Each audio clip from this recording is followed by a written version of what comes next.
The 1980s were a strange time for American automobiles. On one hand, car makers were struggling to meet fuel economy standards and emissions regulations. On the other, they still clung to the excessive use of chrome and bloated designs that looked outdated the moment they hit the showroom floor. While some models adapted to the changing times, others were just disappointing relics of a bygone era. Here are 10 cars from the 1980s that promised style and performance, but delivered little more than shiny trim and letdowns. Dear viewer, don't forget to subscribe to the channel. Thanks for your support. Number 10. In an effort to revive the Imperial name, Chrysler introduced the 1981 Imperial, a full-size personal luxury coupe intended to compete with Cadillac's Eldorado and Lincoln's Mark VI. However, rather than re-establishing Chrysler as a premier luxury brand, the Imperial turned out to be an overstuffed, sluggish, and outdated vehicle that failed to attract buyers. Chrysler tried to position the Imperial as a modern interpretation of classic luxury, but the execution felt forced. The fake Rolls-Royce-style grille was an attempt to mimic European prestige, but instead made the car look pretentious and outdated. The overall styling was a mix of boxy proportions, padded vinyl roof treatments, and excessive chrome trim, making it seem more like a relic of the 1970s than a cutting-edge luxury coupe for the 1980s. The 1981 Imperial was powered by a 5.2-liter V8 engine, not an inherently bad engine, but one that was severely hindered by Chrysler's new electronic fuel injection, EFI system. The EFI system was notoriously unreliable, leading to rough idling, hesitation, and frequent breakdowns. Many owners had to remove the EFI system and install a carburetor just to keep their cars running. With only 140 horsepower and weighing over 4,000 pounds, the Imperial was painfully slow, struggling with both acceleration and passing power. The 3-speed automatic transmission was outdated, further contributing to the car's lackluster driving experience. Chrysler attempted to make the Imperial feel high-tech, but most of its electronic features ended up being gimmicky and failure-prone. A digital dashboard that often malfunctioned, a voice alert system that was more annoying than useful. The aforementioned EFI system, which led to countless warranty claims.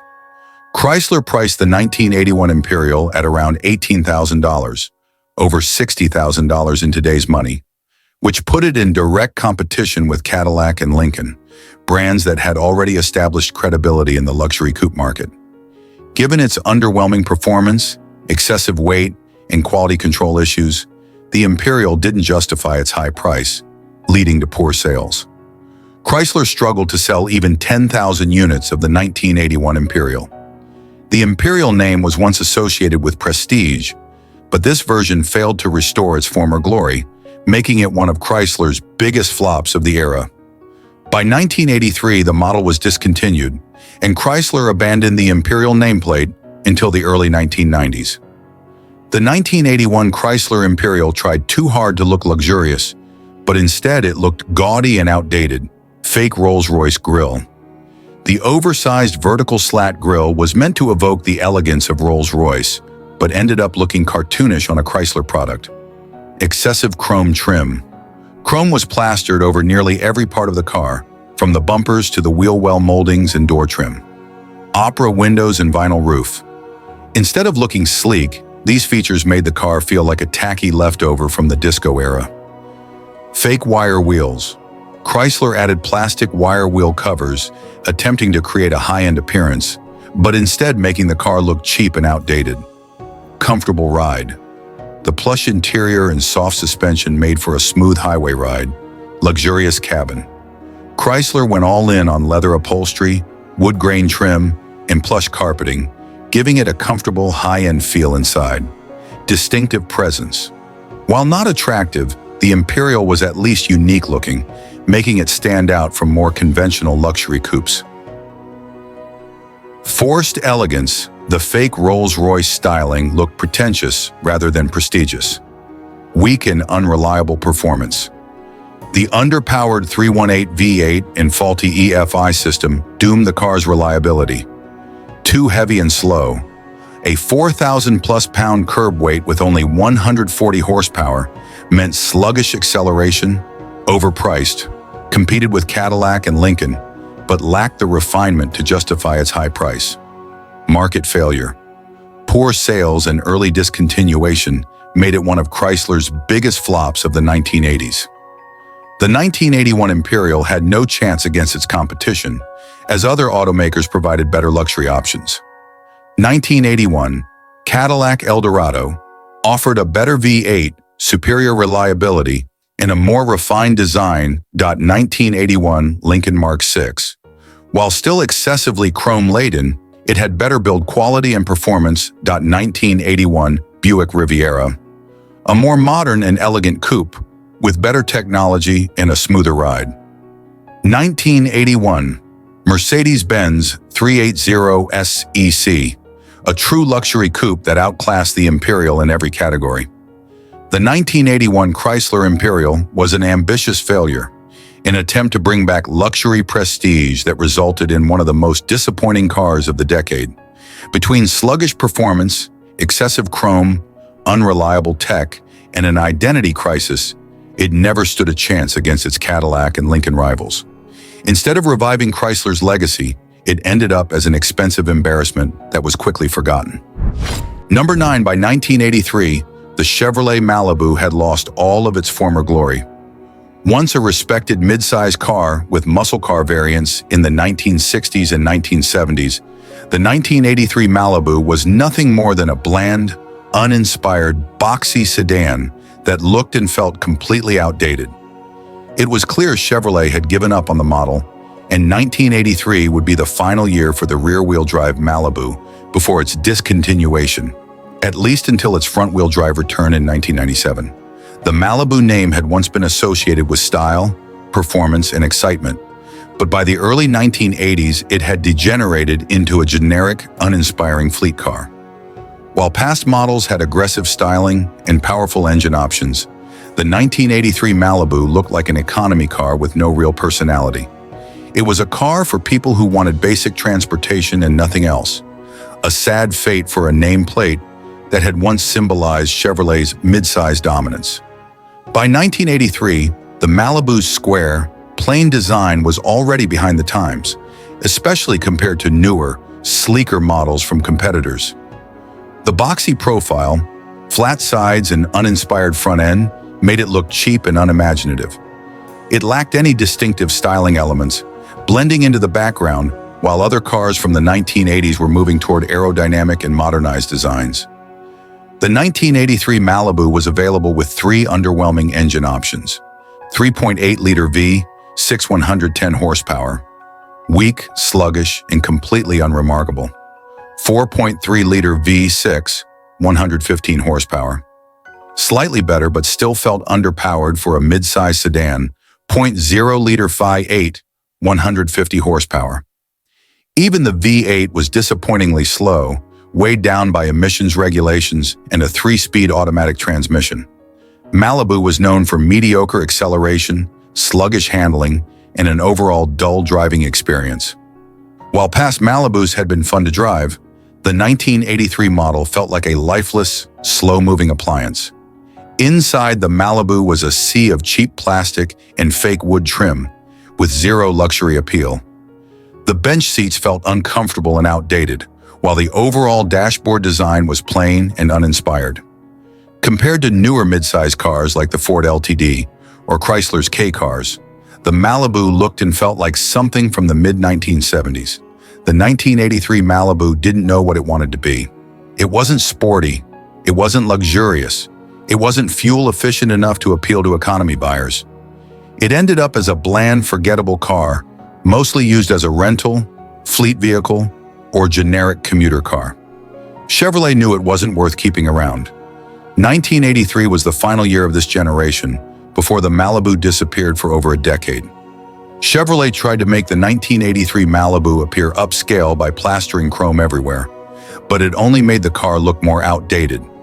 Large chrome grille, a boring vertical slat design that looked like something from the mid-1970s, chrome bumpers, big bulky 5-inch bumpers that ruined any chance of sleekness, chrome side trim, a thin chrome strip along the doors and wheel wells, as if that would add any excitement. fake wire wheel covers. These cheap plastic hubcaps were a desperate attempt to make the Malibu feel upscale. Instead of adding class, all the chrome just made the Malibu look even more like an aging fleet car. Despite its many flaws, the 1983 Malibu did have a few small advantages. Decent reliability. The engines and transmissions were durable, even if they were slow and outdated. Smooth ride, the Malibu was comfortable on long highway drives, with a soft suspension that absorbed bumps well. Spacious interior. As a mid-size sedan, it had plenty of room for passengers, even if the materials felt cheap. Easy to maintain. Parts were cheap and repairs were simple, making it a budget-friendly option for used car buyers. Dull, boxy styling looked 10 years out of date the moment it rolled off the assembly line. Lifeless driving experience. Weak engines, sluggish handling, and no excitement whatsoever. Bland, cheap interior, hard plastics, fake wood grain, and boring design made it feel low rent. Excessive chrome trim. Instead of making it look luxurious, the chrome just made it look older. Completely outclassed by rivals. Competitors had already moved on to more modern, fuel-efficient designs. The 1983 Chevrolet Malibu was a sad, uninspired end to what had once been a respected nameplate. With its boxy design, outdated technology, sluggish performance, and excessive chrome, it was nothing more than a dull mid-size car that no one wanted to remember. Chevrolet made the right choice by discontinuing it, as the Malibu had become a generic, forgettable shell of its former self. Number 8. By 1984, the Ford LTD name was a shadow of its former self. Once used for Ford's full-size sedans, the LTD had been downsized into a bland, uninspiring mid-size car that lacked both style and personality. Ford tried to market it as an alternative to newer front-wheel drive competitors, but it felt old-fashioned and outclassed from the start. The LTD name had once represented Ford's top full-size sedan, but by 1983, Ford shrank the nameplate into a forgettable mid-size sedan that was lost between the compact Tempo and the full-size Crown Victoria. Buyers were confused. Was the LTD a big car, a small car, a premium model, a budget sedan? Ford's marketing couldn't seem to decide, and it showed in the weak sales figures. Meanwhile, Chevrolet had already moved to front-wheel drive with the Celebrity, making the rear-wheel drive LTD seem even more outdated. The 1984 Ford LTD looked like a generic sedan drawn with a ruler. It had zero excitement, zero personality, and no standout features. The tall, flat sides and plain front end made it look like a slightly shrunken Crown Victoria, but without the class or presence. The rectangular headlights, dull taillights, and slab-sided profile made it look like a fleet vehicle rather than a car people actually wanted to buy. By 1984, front-wheel drive mid-size sedans were becoming the norm, offering better fuel efficiency and interior space. Ford, however, stuck with the old Fox body rear-wheel drive chassis, which had already been used for the Fairmont and Granada. The result? A car that felt heavier, handled worse in bad weather, and lacked the modern driving characteristics of newer mid-size sedans. 0.23-liter, inline 488 horsepower, completely inadequate for a mid-size sedan. Slow, rough, and underpowered. 3.8-liter V6, 120 horsepower. Better, but still unremarkable and sluggish. 5.0-liter V8, 165 horsepower. The only interesting option, but held back by emissions restrictions and a 3-speed automatic transmission. Even with the V8, the LTD was nowhere near sporty, and most buyers got the weak 4-cylinder, or V6, which made it feel like an economy car in a bigger body. The LTD's interior was dull and uninspired, with cheap plastics, fake wood grain, and uninspiring dashboard design. The seats were flat and uncomfortable, and the overall cabin felt like something pulled straight from a rental lot. Compared to imports like the Honda Accord or Toyota Camry, the LTD felt like a car stuck in the 1970s. Ford tried to dress up the LTD with excessive chrome, but it only made it look even older. Full-width chrome grille, A giant chrome slab up front made the car look even boxier. Chrome bumpers, big heavy bumpers that ruined any hope of a modern design. Chrome side trim, thin chrome strips along the doors and wheel wells, adding to its old man aesthetic. Fake wire wheel covers, a cheap attempt to make the LTD look classy, but they just made it look even more outdated. Rather than giving it an upscale look, the chrome just emphasized how old-fashioned the LTD really was.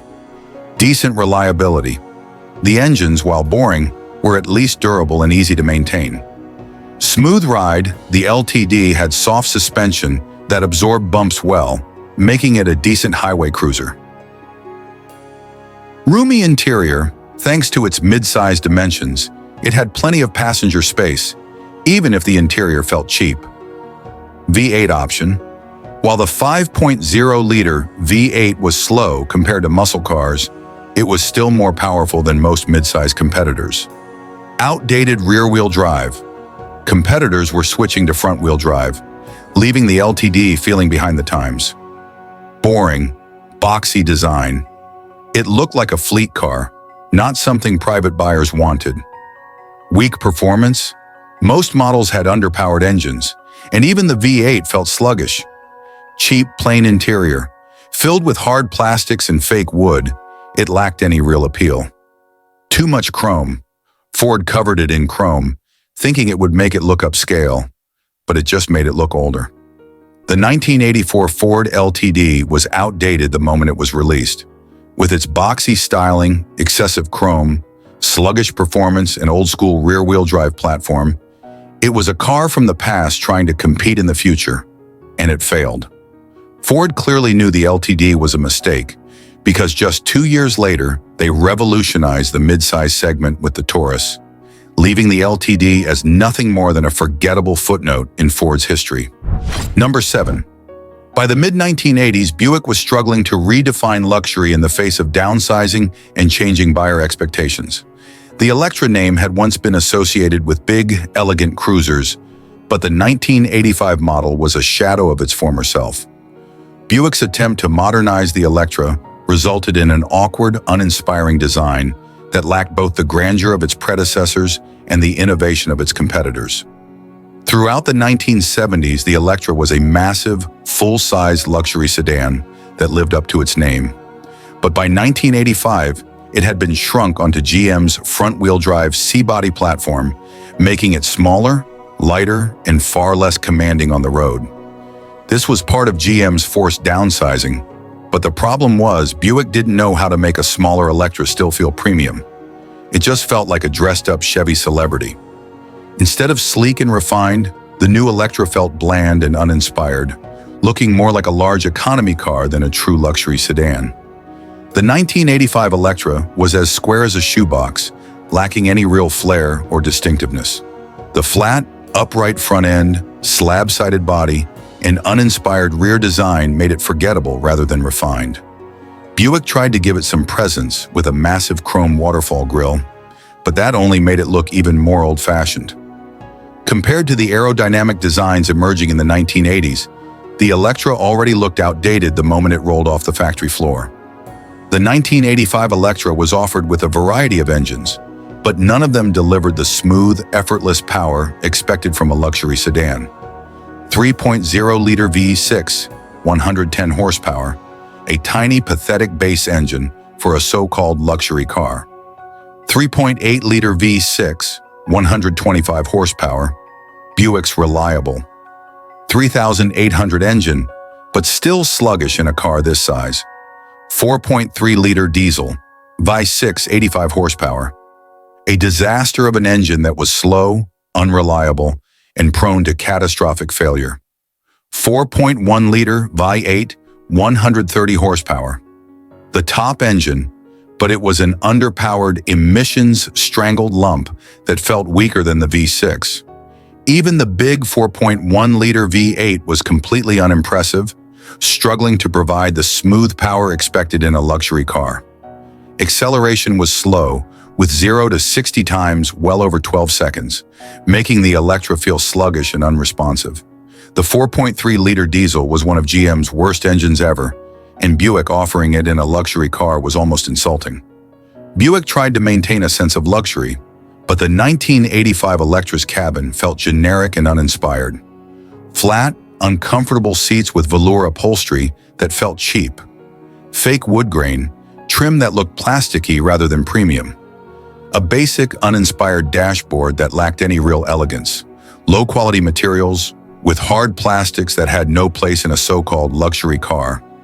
Competitors like Cadillac, Lincoln, and even European luxury brands had much better interiors, leaving the Electra feeling like a Buick Century in a tuxedo. Traditional Buick buyers expected rear-wheel drive, but GM forced the Electra onto the C-body front-wheel drive platform. This hurt the car's smooth ride, handling, and overall driving experience, making it feel more like a large economy car rather than a luxury sedan. Instead of the big, powerful presence of previous Electras, this version felt more like a glorified Chevrolet Celebrity with leather seats. Buick drowned the Electra in chrome, as if shiny trim alone could make up for its lack of true luxury. Oversized chrome waterfall grille, Buick gave it a massive, vertical chrome grille that looked like a reject from the 1970s. Chrome door trim, running the full length of the car, trying to make the slab-sided body look more upscale. Chrome bumpers, big, outdated, and giving the car a look that belonged in the past. Fake wire wheel covers, another failed attempt at elegance, making the car look more like a mobile retirement home. Vinyl roof with chrome accents. On higher trims, Buick added a padded vinyl roof with chrome detailing, making the car feel even more like a relic. Rather than looking truly luxurious, all this chrome just made the Electra feel old and out of touch. The 1985 Buick Electra was a disappointment, a downsized, underpowered, uninspired attempt at luxury that failed to capture the elegance of past Electras. With its boxy styling, weak performance, bland interior, and excessive chrome, it was already outdated the moment it hit the market. Buick tried to keep the Electra name alive, but by the late 80s it was clear the glory days were over. The 1985 Electra wasn't just a forgettable car, it was a symbol of Buick's decline in the luxury market. Number 6. By the late 1980s, Mercury was struggling to find a clear identity, and the Cougar was a perfect example of this confusion. Once a stylish muscle car, the Cougar had been watered down into a soft, sluggish, pseudo-luxury coupe that lacked the performance of a sports car and the true refinement of a luxury vehicle.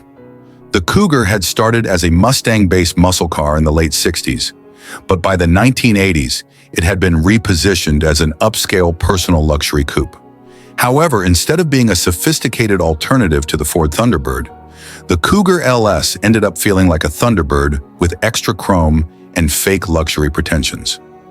Mercury tried to market it as a Euro-style luxury coupe, but it had none of the engineering or refinement of actual European cars. The result? A car that didn't satisfy performance enthusiasts or luxury buyers. The 1987 Cougar was based on Ford's Fox platform, but Mercury tried too hard to make it look different from the Thunderbird. The result was an awkwardly styled, stretched-out coupe that looked neither aggressive nor elegant. Weirdly upright front end that looked like it belonged on a sedan rather than a coupe. Bulky, oversized rear quarter panels that gave it an awkward, stretched look. Strangely rounded rear window, which looked mismatched with the rest of the car.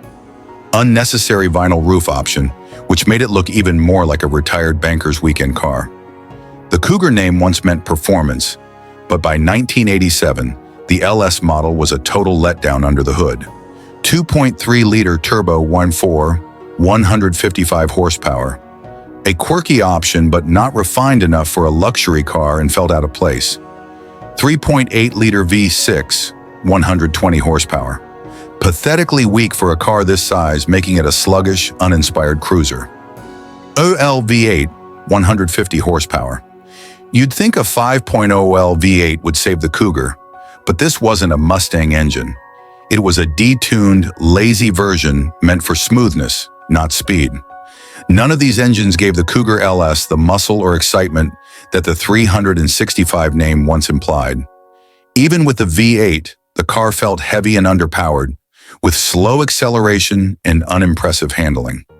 Mercury wanted the Cougar LS to feel premium, but instead it just felt like a cheap Thunderbird with extra padding. Ugly, outdated digital gauges that looked more like they belonged in an economy car. Clunky, hard plastic trim with fake wood grain accents that felt cheap rather than elegant.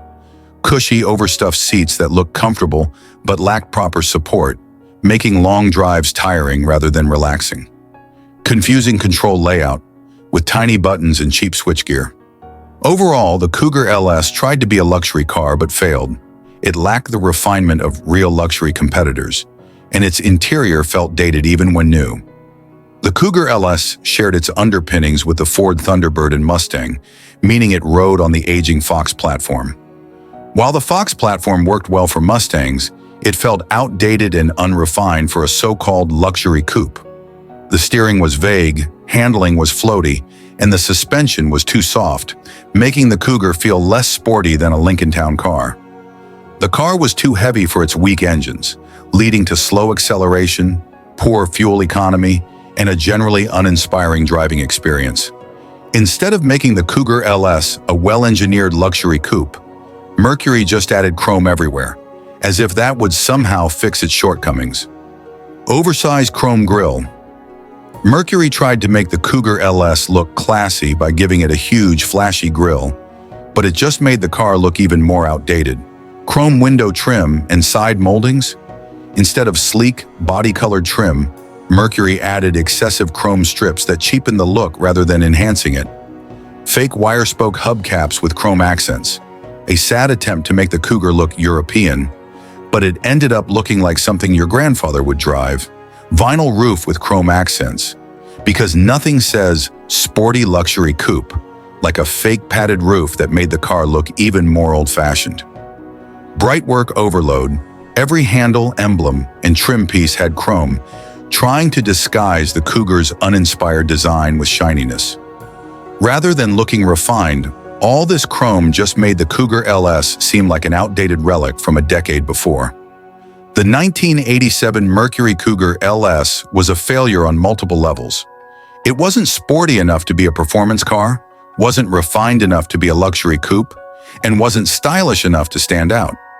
Instead, it was a forgettable, chrome-laden pretender that never found its place in the market. Number 5. By the late 1980s, the Chevrolet Caprice Classic was a dinosaur in an era that was moving towards smaller, more efficient cars. Once a dominant full-size sedan in the 1970s, it had become an outdated gas guzzler that refused to change while the competition moved forward. The 1989 Caprice Classic still used the same basic design introduced in 1977, with only minor tweaks to the grille and trim. By the late 80s, most full-size sedans were downsizing and modernizing, but the Caprice kept its bloated, oversized proportions. Aerodynamics? Forget it. The Caprice looked like a rolling brick, with a huge flat front end, massive rear overhang, and slab-sided body panels. While competitors like the Ford Crown Victoria were at least trying to update their styling, the Caprice still looked like it belonged in a 1970s police drama. While smaller, more fuel-efficient cars were gaining popularity in the late 80s, the Caprice Classic stubbornly clung to its V8-powered excess. Buyers could choose between 5.0-liter V, 170 horsepower, 255 pound-foot torque. The most common engine, but felt underpowered for such a massive car. 5.7-liter V, 180 horsepower, 280 pound-foot torque, 295 pound-feet torque. Slightly more powerful, but still not enough to make the Caprice feel quick. Fuel economy was abysmal, even by full-size car standards. 14 to 16 miles per gallon city, 20 to 22 miles per gallon highway, making it one of the thirstiest sedans of its time. Even worse, these engines were outdated and lacked refinement, with lazy throttle response and sluggish acceleration. The Caprice Classic wasn't just big, it felt big. The steering was vague, and the suspension was tuned for comfort, not control, meaning it floated and wallowed through turns, feeling more like a slow-moving yacht than a car. Body roll was extreme.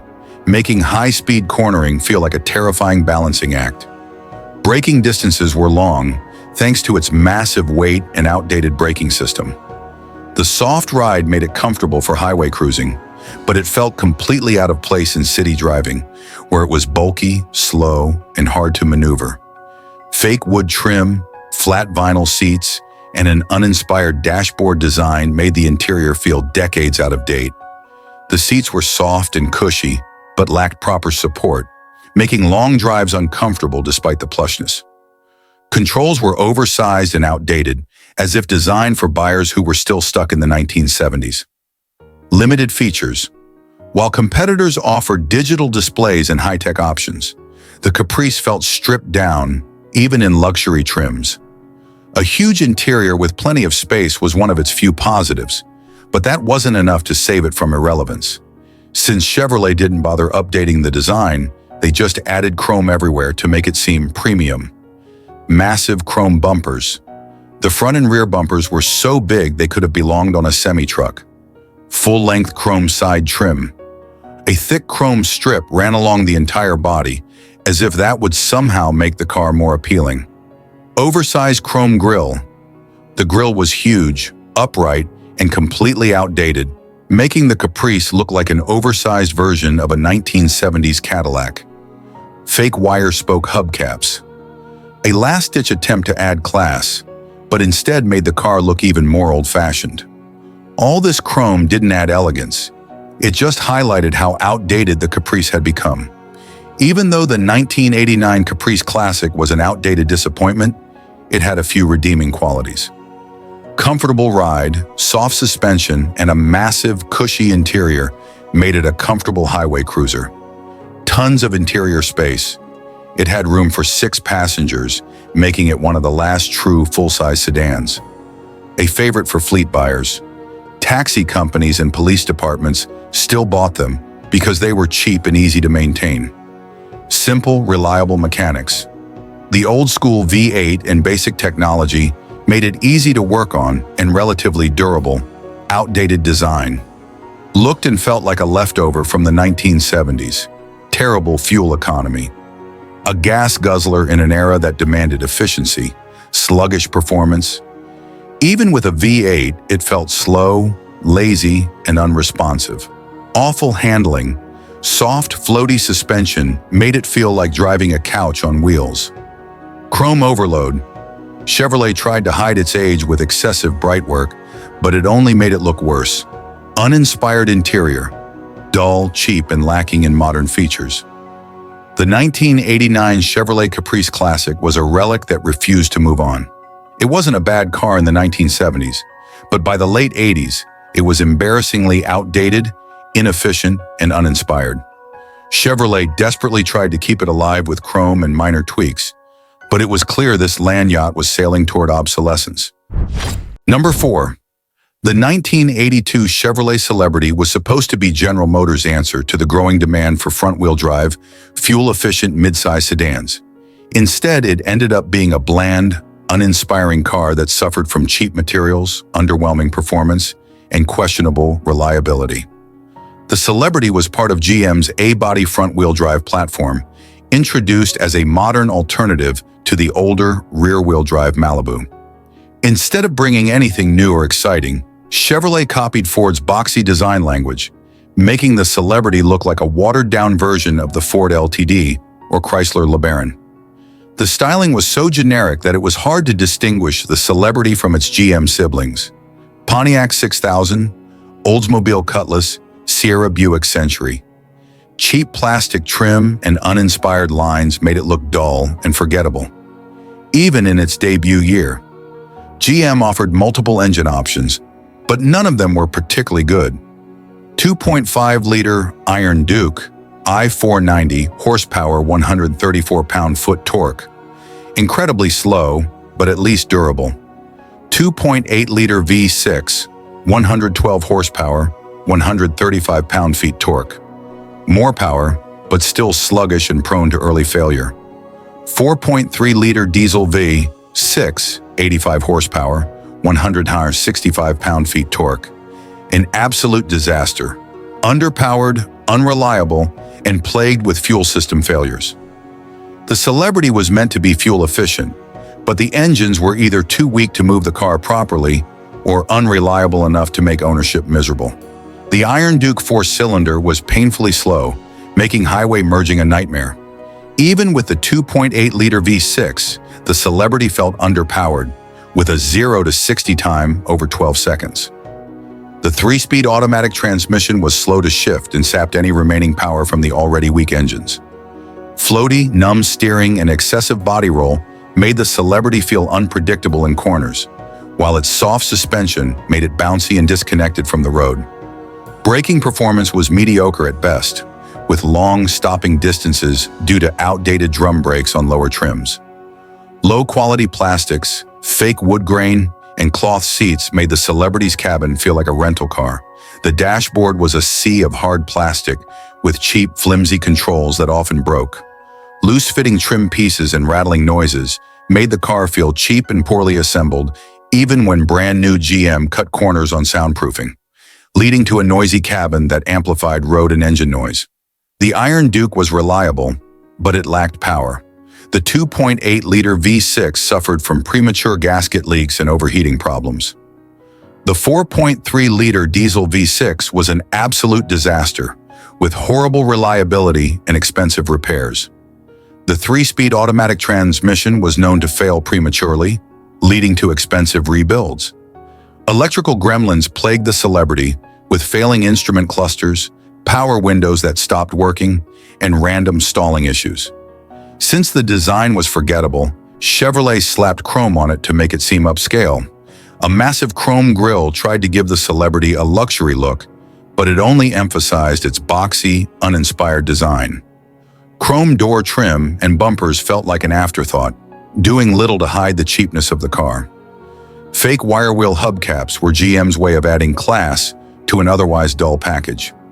In the end, the chrome didn't make the Celebrity look luxurious. It just made it look tacky. Despite its many flaws, the 1982 Chevrolet Celebrity had a few positives. Front-wheel drive improved traction in bad weather compared to older RWD models. Decent fuel economy when it actually ran properly. The Iron Duke got over 25 miles per gallon, making it a somewhat economical choice. Roomy interior with good trunk space, it was practical for families, easy to find parts. GM built millions of these, so parts were plentiful. The 1982 Chevrolet Celebrity was anything but a Celebrity. It was a forgettable, uninspired car that suffered from bland styling, poor reliability, and weak performance. While GM hoped it would be a modern, fuel-efficient alternative to older sedans, it ended up being yet another mediocre attempt at competing with better-built imports. Even with chrome trim and fake luxury touches, the Celebrity couldn't hide its budget car roots. By the late 80s, it had completely faded into obscurity, remembered only by those unfortunate enough to own one. Number 3, the 1984 Lincoln Continental was an attempt to modernize Lincoln's flagship sedan by shrinking it down to a midsize car. Unfortunately, instead of feeling sleek and sophisticated, it came across as cheap and underwhelming. While Lincoln hoped to attract younger buyers with its smaller size and advanced technology, the result was a car that alienated traditional luxury buyers while failing to impress a new audience. The Continental had always been Lincoln's high-end sedan, but in 1982 it was moved onto the Ford Fox platform, the same one used for the Ford Fairmont and Mustang. This radical downsizing meant that instead of competing with full-size luxury cars like the Cadillac Fleetwood, it was suddenly no bigger than a Mercury Cougar. Lincoln fans expected a grand, imposing luxury car, but the small size and unremarkable styling made the 1984 Continental look like a stretched Ford Granada rather than a true luxury sedan. Instead of looking sleek or modern, the Continental looked like a shrunk-down town car with a short, stubby wheelbase. The flat sides, squared-off profile, and small dimensions made it look awkward and unimpressive. The trunk was oddly short, giving the car awkward proportions compared to earlier, grander Continentals. Unlike the iconic Continentals of the 60s and 70s, this version blended in with generic mid-size sedans, making it hardly recognizable as a Lincoln. Lincoln offered only 2 engines, neither of which delivered the power expected from a luxury sedan. 3.8-liter SX5, 112 horsepower, 175 pound-foot torque, completely underpowered for a Lincoln, making acceleration painfully slow. Windsor Fev 8, 140 horsepower, 250 pound-feet torque. More powerful, but still not impressive for a luxury car. The car was slow, sluggish, and uninspiring to drive, far from the smooth, effortless power buyers expected from a Lincoln. Lincoln's use of a V6 in a Continental was seen as an embarrassment, since luxury buyers expected a V8 at minimum. The TripMinder digital dash and onboard diagnostic system were meant to be advanced, but they were glitchy, unreliable, and expensive to repair. Lincoln included air suspension to improve ride comfort, but it was prone to expensive failures, sagging prematurely. Early versions had electronic fuel injection problems, leading to rough idling, stalling, and inconsistent performance. Downsizing wasn't just about making the car smaller, it was also about cutting costs. The interior looked luxurious at first glance, but closer inspection revealed cheap plastics and flimsy trim. The door panels and dashboard creaked and rattled, making the car feel less solid than its predecessors. Compared to the Cadillac Seville, or even the Chrysler Fifth Avenue, the Continental felt like a cheap imitation of a true luxury sedan. Since the 1984 Continental was smaller and less imposing than previous models, Lincoln tried to make up for it with excessive chrome. The oversized waterfall-style chrome grille was meant to look elegant, but instead it just highlighted the car's awkwardly small proportions. Chrome trim ran along the entire car, covering the window surrounds, door handles, and bumpers. The shiny old-school hood ornament felt out of place on such a small, uninspiring body.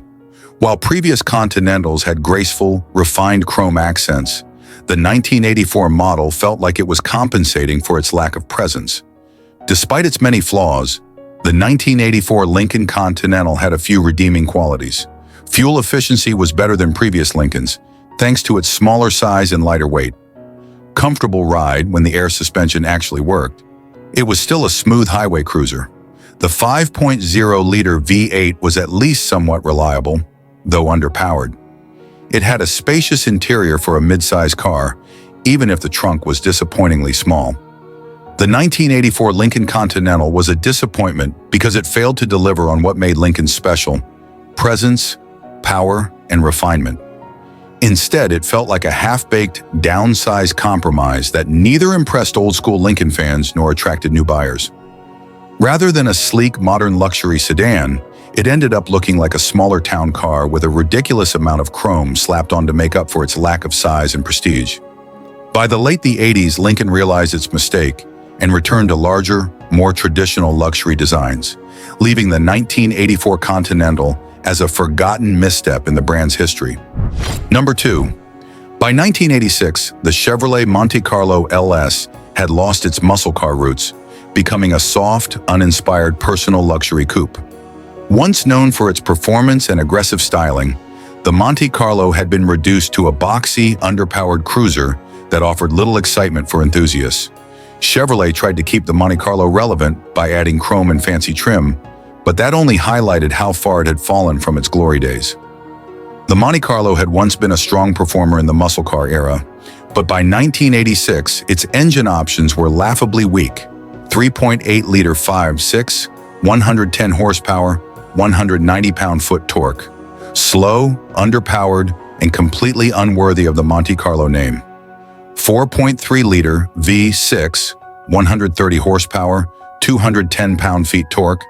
Slightly better, but still not performance-oriented. LV8, 150 horsepower, 240 pound-feet torque. The most powerful option, but still sluggish and unimpressive. Even the V8 model struggled with acceleration, thanks to heavy emissions controls and a lazy 3-speed automatic transmission. The LS model didn't even get the high-output 5.0-liter V8 found in the Monte Carlo SS, meaning it was just a flashy cruiser with no real muscle. The 1986 Monte Carlo LS had a squared-off, uninspired design, looking more like a mid-1970s car than something from the mid-80s. The long front overhang, flat sides, and dull proportions made it look dated even when new. The bland taillights and uninspired trim choices made it one of the least exciting Monte Carlos ever built. Compared to sportier Japanese coupes like the Nissan 300ZX or Ford Thunderbird Turbo Coupe, the Monte Carlo LS felt like a relic of a bygone era. Chevrolet designed the Monte Carlo LS as a luxury-oriented coupe, meaning it rode like a land yacht rather than a performance car. The soft suspension absorbed bumps well, but resulted in excessive body roll in corners, making the car feel unsteady and sluggish. Steering was overly light and disconnected, offering little to no road feel. Despite the rear-wheel drive layout, the Monte Carlo LS had no sporty driving dynamics, making it boring for anyone expecting a fun coupe. The interior was uninspired and full of cheap materials, with plasticky dash panels, loose-fitting trim, and fake wood accents. The seats were unsupportive and cushy, making the Monte Carlo feel like a rental car rather than a personal luxury coupe. The dashboard layout was outdated, with clunky switchgear and a speedometer that topped out at a laughable 85 miles per hour. Compared to the Buick Regal and Oldsmobile Cutlass Supreme, the Monte Carlo LS had one of the least refined interiors in GM's midsize lineup. The Monte Carlo name had once stood for power, style, and street presence, but by 1986 it had become just another forgettable GM coupe. While the Monte Carlo SS had at least some performance credibility, the LS was a lazy, uninspired attempt to keep the model alive. Buyers who wanted a true muscle coupe had better options, like the Ford Mustang GT or Chevrolet Camaro Z28. Since the 1986 Monte Carlo LS lacked performance, Chevrolet tried to disguise its shortcomings with excessive bright work. The chrome grille was larger and shinier than ever, making the car look more like a retirement cruiser than a muscle coupe. Chrome trim ran along the windows, fenders, bumpers, and even the rocker panels, making the car look gaudy rather than sporty. The fake wire wheel covers added to the cheap, old-fashioned aesthetic. Instead of looking bold and aggressive, the Monte Carlo LS looked like a bloated version of its 1970s predecessors. Even with all its flaws, the 1986 Monte Carlo LS had a few redeeming qualities. Comfortable ride. While it was not sporty at all, it did offer a smooth, quiet highway ride. Decent reliability.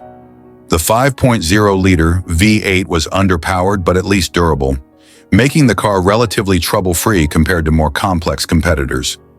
Classic GM coupe proportions. While outdated, the Monte Carlo LS still had the long hood, short deck profile that some buyers liked. The 1986 Chevrolet Monte Carlo LS was a disappointing shell of its former self. Once known as a stylish, powerful coupe, the Monte Carlo had become just another forgettable, chrome-laden GM land barge. While Chevrolet tried to hide its shortcomings with excessive bright work and luxury trim, the Monte Carlo LS couldn't disguise its weak engines, dull styling, and uninspired driving experience. For buyers who wanted real performance, the Monte Carlo SS, Camaro, or even the Mustang GT were far better choices. The LS, on the other hand, was nothing more than a flashy disappointment. Number 1. The 1980 Cadillac Seville Elegante attempted to blend European styling cues with American luxury, but the result was a disappointing vehicle that failed to deliver on its promises. With its lackluster performance and questionable engineering, the Seville fell short of what buyers expected from a Cadillac. The Seville was powered by a sluggish 5.7-liter V8 engine, which produced a mere 180 horsepower and 295 pound-feet of torque.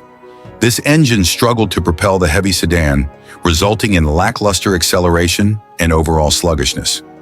The front-wheel drive layout, while modern for its time, offered little in the way of driving excitement or performance. The 3-speed automatic transmission added to the car's lethargic feel, making it seem like a chore to drive rather than a luxury experience. The 3-speed Seville's fuel economy was dismal, averaging around 12 miles per gallon in the city and 18 miles per gallon on the highway.